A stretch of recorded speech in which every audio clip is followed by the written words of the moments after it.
Hello, everyone. I'm Jonathan Little. I'm here today with episode 214 of Weekly Poker Hand. I want to thank you all for being here with me today. I know we've been through a lot of episodes. If you're new, welcome. Thank you for being here. Go back and watch all the other ones. They're a lot of fun. Or listen to them if you're on iTunes. So this hand is from a $10,000 buy-in final table that I played. It was the Party Poker Caribbean tournament last year.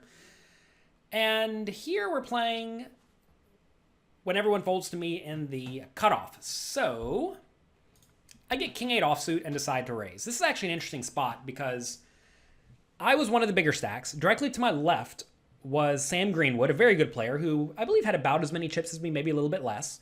And then the small blind had about 20 big blinds, and the big blind only had 11 big blinds. So I decided to raise the King 8, and I think that this is fine, assuming I think Sam's not going to mess around, which, you know, he is in position, but he is a little bit shorter than me, so he can't go crazy. And the player with 20 big blinds in the small blind also can't get too crazy because there's a 10 big blind or 11 big blind stack in the big blind. So I thought the two players to my left would be a little bit handcuffed. Maybe not Sam necessarily, but I still thought I could justify raising a little bit wider than normal. And, you know, King 8 is not a good hand, but I think King 10 is definitely a raise. King 9 is probably a raise, so King 8 is sort of on the cusp. And I would rather raise with a blocker, the king, than a hand like 7-4 suited that does not have a blocker, because post-flop playability doesn't really matter so much when I expect to either get jammed on by the small blind or the big blind, or they're just going to fold a lot of the time. So I made it 450K. If you saw the previous episode of Weekly Poker Hand, I made it 500K. That is because I was raising into deeper stacks in the blinds, and you want to typically give them a worse price. Because as you make it a little bit bigger and they call a lot, then they're going to check fold, they are going to be losing an extra, half a big blind as opposed to if I was to min raise. Here, I want to make it a small raise because I think I'm either going to get jammed on or folds a lot of the time. So anyway, I raise the King 8. Sam Greenwood, he gets pocket aces on the button. And this is really the point of this episode. Should he call or should he re-raise? Well, clearly, he wants to re-raise against me. And if the stacks were very deep, I definitely think he should re-raise. However, he has two players in the blinds who can now very easily shove with most of their playable range, thinking that maybe Sam's just calling with a hand like 10-9 suited, trying to flop well, or pocket fours, trying to flop well against me.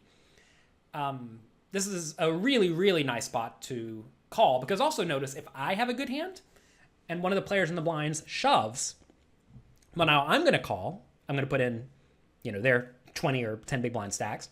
And then that allows Sam to re-raise small, rope me in again, and next thing you know, I'm playing a 10 million chip pot out of position with some garbage. Something like that. It'd be a very, very big pot. So I like this call a lot by Sam. Now it folds around to Le Francois in the small blind with his 20 big blind stack with 10-9 of clubs. I think this is a very reasonable shoving spot, especially if he thinks he has fold equity, and he does for 20 big blinds. But he elects to just call, probably fearing the fact that Sam Greenwood could just be trapping. Also, I could just have a good hand. I'm allowed to have a good hand sometimes. And if he happens to call, and then Sontheimer in the big blind shoves, and we both fold, me and Greenwood, then now Le Francois can make a reluctant call with a 10-9 of clubs, because then he'll have to put in 8 big blinds or 9 big blinds to try to win the 11 big blind all in, plus the 2.5 or 2.25 and 2.25 raise and call.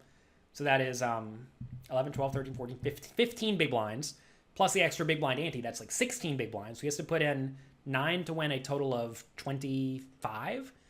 And he'll probably win often enough with the 10-9 of clubs to justify that.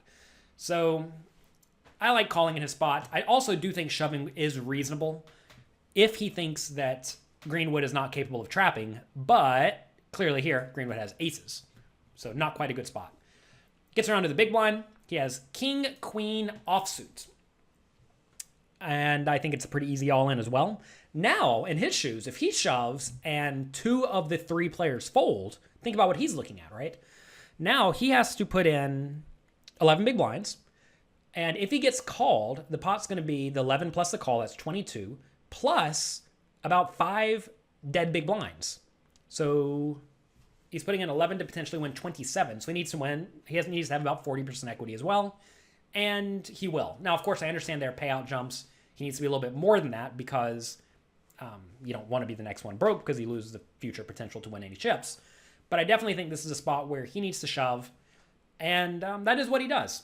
Clearly, when you get called, when you have king, queen, or ace 10, or 10, 9 of clubs, you're not happy, but you do have a little bit of fold equity. When you have the king, queen, you don't have nearly as much because, pot odds exist. But I do think it's still going to be fine to fold, or to shove. So I folded my king 8 immediately. You do not need to sit there and hem and haw over it. We're not Hollywooding for TV or anything like that. I don't need my TV time. I want to move this tournament along as fast as I can and play some hands.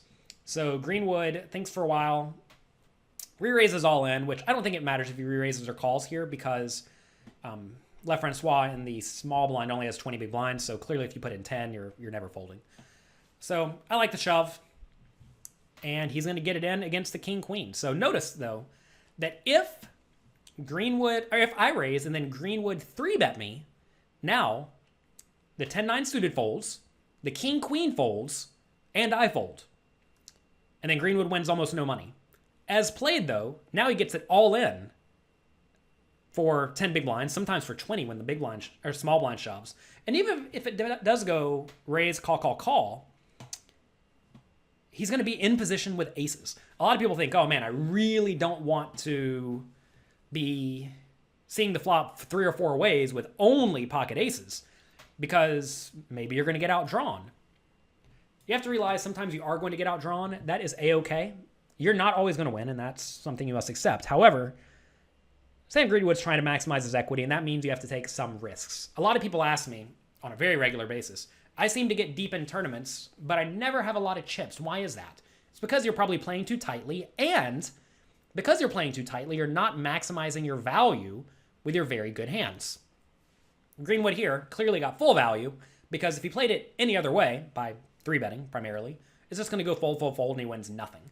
Instead, he won 11, 12, 13, 14, 15, he won 16 big blinds in that hand. So would you rather win 1, 2, 3, 4 big blinds, or would you rather win 16? Clearly, he takes on some risk by trying to win 16, but he did, and it worked out well. So that's going to be it for this episode of Weekly Poker Hand. I want to thank you all for being here. Again, share this podcast with your friends. That would be very, very beneficial for me. Good luck in your games, and I'll talk to you next week.